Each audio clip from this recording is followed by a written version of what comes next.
ganama kana khaleessa yookaan immoo waggaa arraa yookaan immoo waggaa shanan arraa dura dogoggora boca jireenya keenyaa jijjiirsiis tokko hojjennee jirra.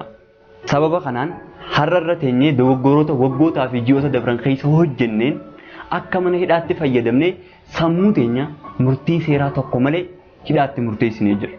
So maaliif furmaan obboleessoo seenaan teenya khaleessaa galma keenya baruun ibsitu eenyummaan teenya khaleessaa har'aa bakka hin buutu. Silaa khaleen keenya har'a bakka bu'atee har'a nama Toomaas Edison jaamu beekuu dhabuu dandeenya.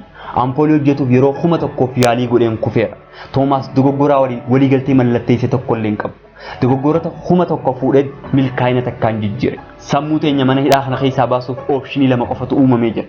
Tokko yookaan dogoggora san guutumatti irraanfatuudha. Lammaffaan dogoggora dabree irraa barattee dura keessa irreessuudha. Toomaas hadhumaa kana fayyadame. Filannoon lachuutu milkaa'ina nama geessa. Garuu hadhumaa caalaatti milkaa'ina nama geessa. Fakkeenyaaf addunyaa kanarra jiraatuuf sa'aatii 48 qofa jaamtee jirta. Ati garuu sa'aatii kanarraa walakkaa ol qisaaseessitee jirta. Boodarra garuu ofitti deebitee sa'aatii kana itti fayyadamuuf yoo sochoote milkaa'inni kee itti fayyadamina sa'aatii 24 irratti hundaa'a. Michael Jordan nama waggootaan dura addunyaa baaskeetbooliin mataa qabee deemaa ture. Taphoota 300 dhabee jira. Rukuttaa 900 ol balleessee jira. Kun addunyaa irratti seenaa haarawaa galmeessisuuf isan daangeessine. Seenaa haarawaa galmeessisuuf isa dhuggurre. Obboleessoo har'arra jiraadhu ati nama har'aati. Kaleessa kee hoggansa kee ala bahee jira. Har'aa fi boru garuu harka kee jira. Kaleessa keenya keessa jiraatuun carraa haaraa dogoggora kaleetti dabaludha.